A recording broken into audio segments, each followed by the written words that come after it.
All right, if everybody's ready in the back, we'll go ahead and have Coach Kelsey open us up with an opening statement. Yeah, I mean, it was a very physical, tough game. You know, we knew that was the type of game we were going to get from Cal. You know, Mark Madsen, a.k.a. Mad Dog, is, I think, a team takes on the personality of their coach, and they're tough. Like, they play gritty. I mean, we got 3 guys with cuts on their nose, and got a couple guys with swollen ankles and all kind of stuff. So it was a hard-fought game, and I thought our guys played hard. I think the story of the game was our defense, right? I mean, you know, a huge emphasis was on number 0 and number 2 in our scouting report, and they were 4 for 26 from the field. They're both really good players. You know, the other huge emphasis was the glass, you know, and they out-rebounded us by 2, and, you know, they had a lot of offensive rebounds. The percentage wasn't what I wanted to be, but I you know, our guys fought on the glass. I thought they played really, really hard. You know, with guys going down, with Rain getting hurt, our next man up mentality was on display once again. Noah came in and gave us great minutes. Kanai came in and gave us really good minutes. Kadir stepped up. You know, Frank. Today was indicative of the type of season that we've had. You know, people go down and people step up. Obviously, Terrence Edwards had a phenomenal night. When he had 29 points, there was a technical foul called, and Chucky was, you know, I said, Chucky, shoot the free throws. He goes, no, let Pat do it. And I just love when that stuff happens. These guys are about winning. They're about their teammates, because he knew, you know, Terrence makes 2 more free throws, he'd have over 30 points. So I thought that was really, really good as well. But fortunate to come out with the win. Got a quick turnaround. Got to heal up and rest up and get ready for a big one on Saturday, where we're going to be honoring, you know, our senior class. And many of these guys will have only played 1 year in a Louisville uniform, but I think you guys, I want to speak for you, and I want to speak for the whole fan base, but I think this group is going to be remembered around here and beloved and celebrated for a long, long time for what they've done to pour into this program and to put us back on the map. Questions for Coach Kelsey? Raise your hand when you share the microphone. Go ahead, Sean. Coach, if you could just kind of talk about the fact, as you talked about, they did have 20 offensive rebounds, but the team did a good job of kind of scrambling defensively to kind of limit the damage that Cal did when they got those offensive rebounds. Is that schematic? Is that strategic or effort? Well, there was a lot of misses. You know, they were 21 for 71 from the field. We held them to a very, very low field goal percentage, and I think, you know, that's a tribute to how hard our guys played on that end. There were a lot of long shots that turned into long rebounds, and, you know, their DNA as a team, one of the things that they do at an elite level is pursue the ball. And that's all we talked about and all we worked on the last couple of days. But, you know, they're hard to keep off the glass. Their 2 centers that they play are ferocious attacking the ball. 31 is a terrific offensive rebounder. And, you know, that's the one area we need to clean up a little bit coming out of this game, but I do think our guys fought. You know, there's not a ton of strategy in terms of, although we wanted to send 2 guys at those big guys, we had to double team him several times, which kind of opened up some bodies for some other guys to get offensive rebounds, but those 2 are a load, and that was a major point of emphasis.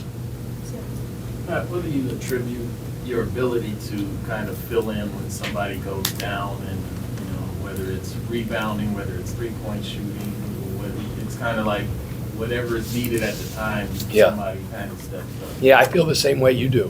It's just the resiliency of this team. I think it's one of the trademarks, the hallmarks of this team is just what's next, you know. Something happens, adversity hits, somebody goes down, nobody blinks an eye. And that we always say, next man up, next man up, next man up. I've said it before, I know that's a Pittsburgh Steelers thing, and I hate paying tribute to the Pittsburgh Steelers because I can't stand them. But we preach that all the time. And when Noah's name was called, he went in, gave us great minutes. Like I said, Kanai, Kadir, Frank, those guys off the bench, and then everybody else elevated their game as well. Terrence was terrific, as we know. But, again, the story of the game to me is our effort, especially on the defensive end. We've become a really, really, really good defensive team over the last 2 months. Yeah, I'm guessing that Rain is one of the guys you mentioned with a swollen ankle. Is that true? Yeah, I mean, I don't know what's going on yet. I just know he couldn't come back in the game. I haven't had a chance to talk to Katie. They just, she just said he can't come back, so we'll evaluate it in the morning, and I'll have more for you after that. And then Coach was in here from Cal talking about you going to a bigger lineup today. Kind of, that was something that kind of threw them off. Could you just speak to maybe something, I don't know if we've seen that too much here recently, but to go to that tonight and have a workout? Yeah, I mean, it was really out of necessity more than anything. When Rain went down, Rain's 6'2", the guys that were going to replace him are Kenai 6'8", Noah 6'10", Kadir's a big kid, so we kind of did it out of necessity. So I appreciate him, giving me credit for it, but it was just the advantage of no choice. Pat, obviously without Rain tonight, you're still able to make 11 three-pointers. Obviously, Fat was a big part of that. But how important is it to not have to just rely on Rain to be your primary perimeter shooter, especially as you're getting ready to enter the one-and-done part of the season? Yeah, I mean, I think we have I know we do. We have a very good shooting team. Chucky is having the best three-point shooting year of his career. Terrence can really, really shoot the ball. Noah Waterman can really shoot it. Javon Hadley's become a very effective, reliable three-point shooter. I'm probably missing some Kenai, make an open three. We're a good three-point shooting team. We value that in the recruiting process, and we're built that way. So, obviously Rain's elite. Rain's one of the best shooters in college basketball, one of the best shooters that I ever coached. But we got a bunch of guys that can make shots. Coach, you guys hold Andre Stojakovic to his season low tonight from the entire season, and do another good job of just holding the other team's, the opposition's leading scorer to a rough, inefficient kind of night. But this is one of those kind of guards who isn't more ball dominant, and some of the other leading scorers that you guys are going up against have been more ball dominant. Talk to me about what went into the game plan of just making it tough for him tonight. How did that? Well, he's really good. His dad's one of the greatest players in NBA history, so it was kind of cool preparing and scouting him, and then they showed his dad up in the stands a couple of times. I'm like, oh my gosh, it's his son. But he's good. He's got his special gift, I believe, is his ability to generate fouls. He's just really good at getting downhill, taking contact, continuing to attack the rim, put foul pressure on you. We really had a big emphasis on defending him without fouling.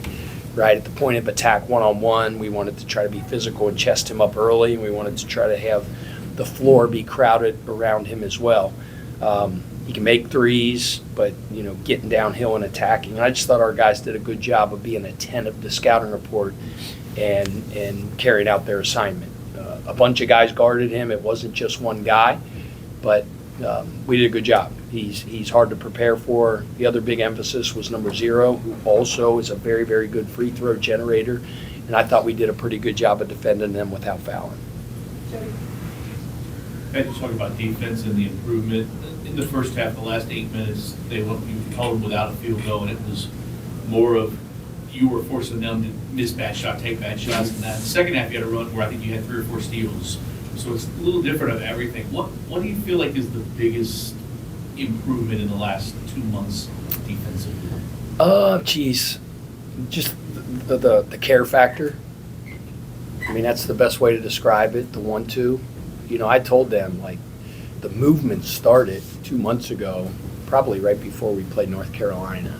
There was just something. It was like something that was triggered, and we stopped being coach-led on the defensive end, and we started being player-led.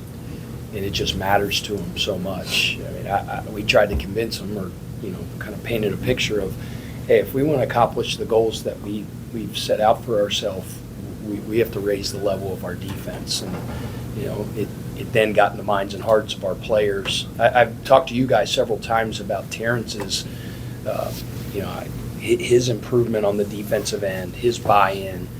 We all know Chucky's special as a defender. Javon Hadley is a terrific defender, but I give Terrence a ton of credit for his commitment to the defensive level, defensive end.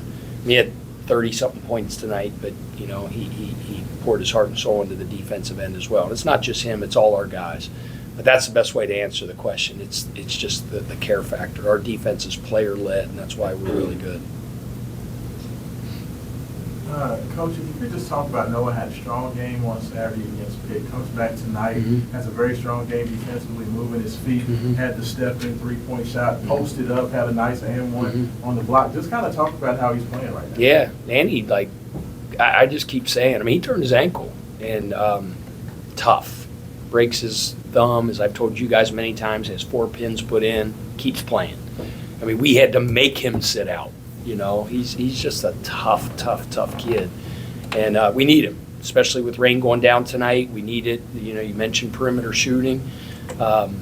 Made that big 3 and guard it. He was really a really important piece tonight.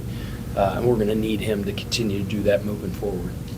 When something like this happens, when rain goes down, it forces guys, because our starting lineup's been playing incredible amount of minutes, and this game, it's kind of funny how God works sometimes. It forced those guys into playing more minutes, and by being able to be out there and stay out there and have some sustained minutes, they gain some confidence. And the silver lining will be, as we move into conference tournament play and postseason play, having these guys have a game like this, which will boost their confidence, I think will be important. So the last two, Sarandon and Brooks. When Hepburn has a career high and Terrence has a career high, those are obviously great accomplishments, but how do you ensure that that's sustainable going forward, that you don't rely on someone just having an amazing night? Yeah, I don't think I think we've been a team all year long that doesn't rely on one guy to have an unbelievable night. Because you know what? Rain Smith's had 37 before. Terrence had 35 tonight. Chucky had 37 the other day. Javon Hadley's had a 30-point game, I think, right? 32-point game. So that's what makes us good, in my opinion. You look at our overall statistics, it's 17, 16, 15, 14, 13. We are the farthest thing from a one-trick pony.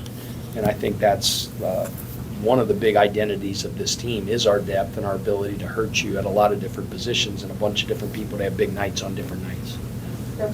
Yeah, to that point, this is James's second time in a month, going for a career high in assists with 4. He was just that one shy of Chucky tonight, tying the team high. Just how dangerous does it make you guys when he as your hub is starting to find more open looks for people? Yeah, James is like a point center. I feel totally confident, and it puts a smile on my face saying it, because he's a play-through guy. The ball's in his hands, I'm really comfortable. And he just he understands the nuances of getting guys open. He's become a phenomenal screener. He studies the game so much, and he studies our opponents, and he'll come to me with ideas. Because in the first half, and really a lot of the second half, they were playing way, way, way off him. Like they were putting their guy in the restricted area. Well, he's smart enough to know, when I'm not being guarded, they can't help on my screens. So when we have screening action going around him, he'll drop the ball and then get a guy a shot. He just, all those little things, and he's just become a phenomenal passer as well. Tough as nails. As we know, still has his teeth out. He had broken bones up here. He has the mask. And then that big dude for Cal drills him in the face, breaks his mask, cuts his face, and he runs out, gets a mouthpiece, and runs back in the game. I love toughness, man. Like we identify that like we identify shooting. If you're not tough, you can't play for me. You just can't. And to see everybody have those, what do they call them, nose guards in football, and they all have the Tim Crumry Cincinnati name. They all have the cuts on their nose. Chucky's got one tonight. James got one tonight. I think somebody else got one tonight too. Maybe not. Maybe Noah did? Maybe Noah. Yeah, Noah chipped his tooth. All kind of crap going on. I love it. It's freaking awesome. No, his mom's gonna be mad at me because I celebrated him chipping his tooth. All right, thanks, guys. Thank you. Thanks, guys. Gotta keep